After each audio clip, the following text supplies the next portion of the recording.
Vocabulary വർദ്ധിപ്പിക്കാൻ ഉപകരിക്കും. നമുക്ക് ഇവയുടെ 3 പ്രധാനപ്പെട്ട ലക്ഷ്യങ്ങൾ എന്തൊക്കെയാണെന്ന് നോക്കാം. ഈ പാഠത്തിൽ നമ്മൾ അതാണ് ഉദ്ദേശിക്കുന്നത്. ഒന്നാമത്തേത് എന്താണ് ഹോമോണിം എന്നതിന്റെ അർത്ഥം, എന്താണ് ഹോമോഗ്രാഫ് എന്നതിന്റെ അർത്ഥം, എന്താണ് ഹൈഫോണിം എന്നതിന്റെ അർത്ഥം. ഇത് മൂന്നുമാണ് ആദ്യം നോക്കുന്നത്. ഒപ്പം തന്നെ നമ്മുടെ വൊക്കാബുലറി വർദ്ധിപ്പിക്കാനുള്ള ശ്രമങ്ങൾ ഉദാഹരണങ്ങളിലൂടെയാണ് നമുക്ക് നോക്കാൻ സാധിക്കുകയുള്ളൂ. ബാങ്ക് എന്നൊരു വാക്ക് നമുക്ക് ഉദാഹരണം നോക്കാം. BANK ബാങ്ക് എന്ന് വെച്ച് കഴിഞ്ഞാൽ സമുദ്രതീരം എന്ന് അർത്ഥമുണ്ട്, ഒരു ധനകാര്യ സ്ഥാപനം എന്ന് അർത്ഥമുണ്ട്.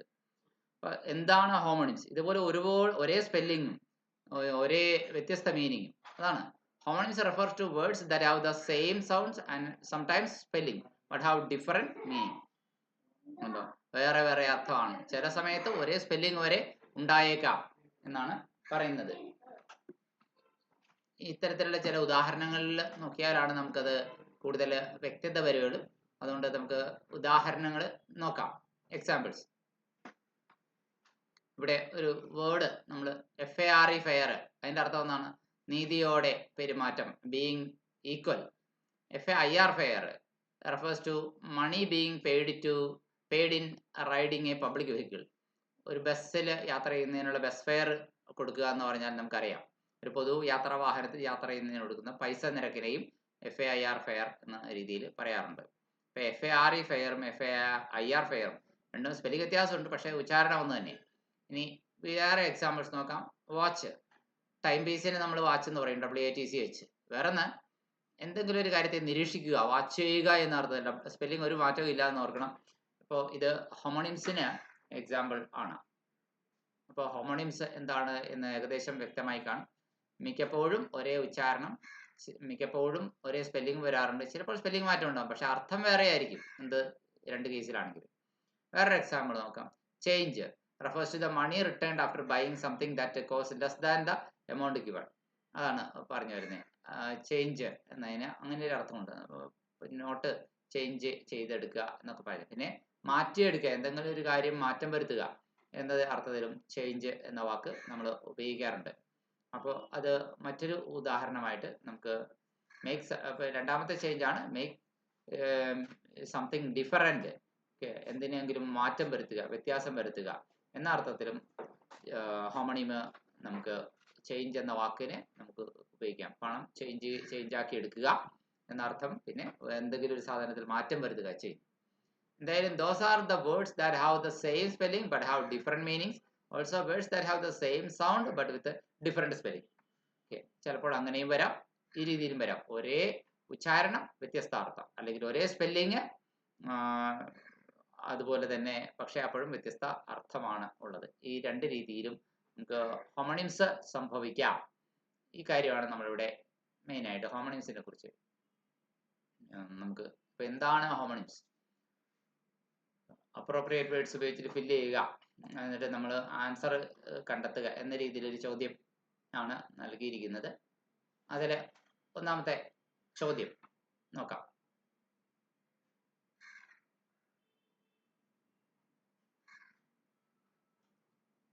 Harry is the dash of uncle Mathew. Harry എന്നത് അങ്കിൾ മാത്യുവിന്റെ ആരാണ്? സൺ. SON സൺ ഉണ്ട്, SUN സൺ ഉണ്ട്, SOON സൂൺ ഉണ്ട്. അപ്പോൾ നമുക്കറിയാം മകനാണ് എന്നാണ് പറയേണ്ടത്. അപ്പോൾ സ്പെല്ലിങ് SON സൺ ആണ്. SUN സൺ എന്നതിന് സൂര്യൻ എന്നാണ് അർത്ഥം. അതിവിടെ ഇണങ്ങില്ല. അപ്പം ഇത് ഹോമോണിംസിന്റെ കേസ് വെച്ചിട്ടുള്ള ഒരു ആക്ടിവിറ്റിയാണ്.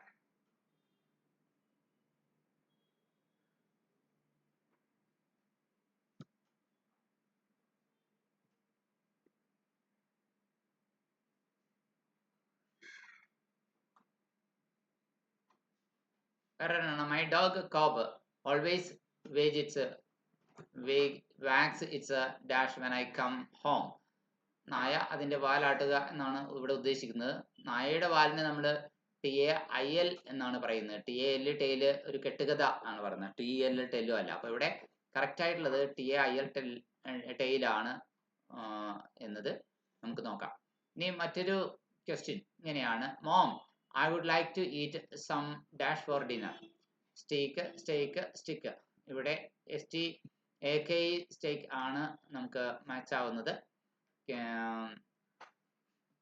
STEAK സ്റ്റേക്ക് ആണ് നമുക്ക് മാച്ച് ആവുന്നത്. STEAK സ്റ്റേക്ക് എന്ന് പറഞ്ഞു കഴിഞ്ഞാൽ ഒരു ഷെയർ, ഓഹരി എന്നൊക്കെ അർത്ഥമാണ് ഉള്ളത്. ഓക്കെ, അപ്പോൾ ഉച്ചാരണം ഒരുപോലെയാ. വേറെ ഒരെണ്ണം, I dash a letter to my best friend every month. I write a letter എന്നാണ്. അപ്പോൾ WRIT റൈറ്റ് ആണ് വേണ്ടത്, എഴുതുക എന്നുള്ള അർത്ഥത്തിൽ, കത്ത് എഴുതുന്നു എന്നുള്ള അർത്ഥത്തിലാണ് നമുക്ക് ഉപയോഗിക്കേണ്ടത്, അല്ലാതെ RIGHT റൈറ്റ് അല്ല. ഓക്കെ, അപ്പം ഇതാണ് മറ്റൊരു ചോദ്യം. നമുക്ക് നോക്കാം, ഹോമോഗ്രാഫ് എന്താണെന്നുള്ളതാണ്. Homographs are types of homonyms. വേറൊരു വെറൈറ്റി ഹോമോണിംസ് ആണ്. They have the same spelling but with different sounds and meanings. Spelling എന്നാണ്, പക്ഷേ എന്ത് ചെയ്യാം, ഡിഫറെന്റ് ആയിട്ടുള്ള സൗണ്ടും മീനിങ്ങും ആണ് ഉള്ളത്. ഇതാണ് ഹോമോഗ്രാഫ് എന്ന് പറയുന്നത്. ഉദാഹരണത്തിലൂടെ മാത്രമാണത് വ്യക്തമാക്കുകയുള്ളൂ. Example, READ read. റീഡ് എന്ന് പറഞ്ഞാൽ means you are instructed to read something. ഉണ്ടോ, എന്തെങ്കിലും വായിക്കൂ, യു ജസ്റ്റ് റീഡ്, ആ അർത്ഥത്തിലാണ് ഉദ്ദേശിക്കുന്നത്. എന്നാൽ റീഡ് എന്നതിന് വേറൊരു അർത്ഥം കൂടിയുണ്ട്. Is the past tense of read. Okay, read എന്നതിൻ്റെ പാസ്റ്റ് ടെൻസ് ആയിട്ട് റെഡ് എന്ന രീതിയിലും പറയാം. ഉച്ചാരണം മാറിയില്ലേ അപ്പോൾ അതിന്, കാരണം റീഡിന്റെ പാസ്റ്റ് ടെൻസ് റെഡ് എന്നാ പറയാം, ഉച്ചാരണം മാറി. ഇനി അപ്പോൾ ഇത് ഹോമോഗ്രാഫിന് എക്സാമ്പിൾ ആണ്. ലിവും ഉണ്ട്, ലൈവും ഉണ്ട്. ഉച്ചാരണം സ്പെല്ലിംഗ് മാറ്റമൊന്നുമില്ല. അപ്പൊ ലിവ് എന്ന് പറഞ്ഞു കഴിഞ്ഞാൽ ഏതെങ്കിലും ഒരു ലൈവ് എന്നതിന് അർത്ഥമാണ് ഇവിടെ കൊടുത്തിരിക്കുന്നത്. ഒരു സംഭവം നടന്നുകൊണ്ടിരിക്കുമ്പോൾ തന്നെ ലൈവ് പെർഫോമൻസ് എന്ന് വെച്ചാൽ അപ്പോൾ തന്നെ നമ്മളത് സംപ്രേഷണം ചെയ്യുകയോ ടെലികാസ്റ്റ് ചെയ്യുകയോ ഒക്കെ ചെയ്യുമ്പോൾ ലൈവ് എന്ന് പറയും. വേറെ ലിവ്, ലിവ് എന്ന് പറഞ്ഞാൽ അർത്ഥം ജീവനോടെ ഇരിക്കുക, സ്പെൻഡ് ലൈഫ്, ജീവിതം ചെലവഴിക്കുക എന്ന അർത്ഥത്തിൽ നമ്മൾ പറയാറുണ്ട്. Examples above are homographs. അപ്പൊ ഇതൊക്കെ ഹോമോഗ്രാഫിന് എക്സാമ്പിൾ ആണ്. വ്യത്യസ്ത ഉച്ചാരണമാണ്, പക്ഷെ സ്പെല്ലിംഗ് ഒന്നാണ്. ഇത് homograph. They have the same spelling but with different sounds or stress and meaning. Sound stress ചെയ്യുന്നതൊക്കെ ഡിഫറെന്റ് ആയിട്ടാണ്. ഇനി നമ്മൾ മറ്റൊരു കാര്യമാണ് നോക്കുന്നത്.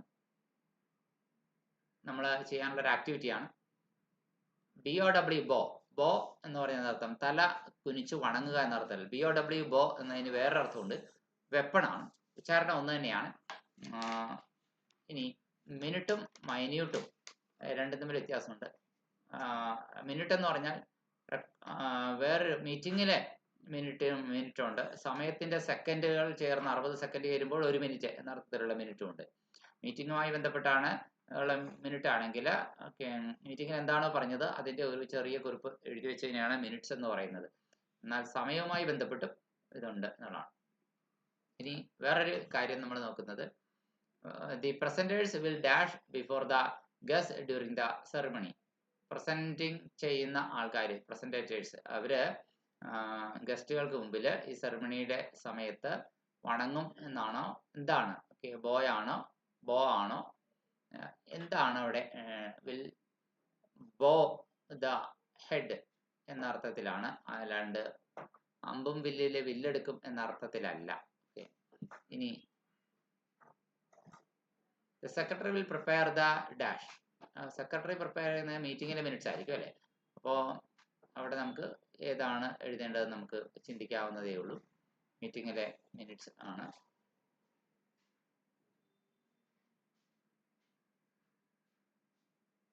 എന്താണ് ഹൈഫോണിംസ് എന്നുകൂടി പറയാം. Hyponyms are the specific examples of a general word group or classification.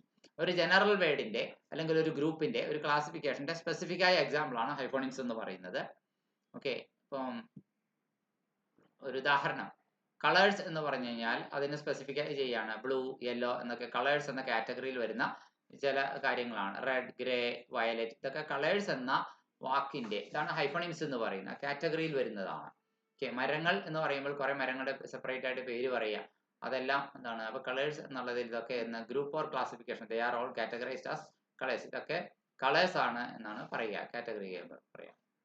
അപ്പോൾ ഇതാണ് ഹൈഫോണിംസ് എന്ന് പറയുന്നത്. ഹൈഫോണിംസിന് മറ്റൊരു ഉദാഹരണം നമുക്ക് പറയാൻ സാധിക്കും. ഉദാഹരണമായിട്ട് മരങ്ങൾ എന്നതിന് ഓരോരോ മരങ്ങളുടെ പേര് പറയുക. സാൽ, നീം, കോക്കനട്ട് ട്രീ, ബാനിയൻ. അപ്പൊ ട്രീസ് എന്ന കാറ്റഗറിയിൽ വരുന്നതാണ് ഇതെല്ലാം. ഡിയോഡർ, ദേവദാരു, ഇതൊക്കെ മരങ്ങളുടെ പേരുകളാണ്. ടീക്ക്, റോസ്വുഡ്, ഇതൊക്കെ മരങ്ങളുടെ പേരുകളാണ്. ഇനി വസ്ത്രങ്ങൾ, ക്ലോത്ത്സ്, ആ കാറ്റഗറിയിൽ വരുന്ന സ്പെസിഫിക് ആയ കുറച്ച് ഉദാഹരണങ്ങൾ പറയാം. Shirts, frock, kurta, trousers. രാജ്യങ്ങളുടെ പേരുകൾക്ക് കൺട്രീസ് എന്ന ഇതിന് ഇന്ത്യ, ഓരോ സ്പെസിഫിക് ആയ കൺട്രീസിന്റെ പേരുകൾ, ഇന്ത്യ, പാകിസ്ഥാൻ, നേപ്പാൾ, ഭൂട്ടാൻ, ഇതൊക്കെ ഹൈഫോണിംസ് എന്ന വിഭാഗത്തിലാണ് വരിക.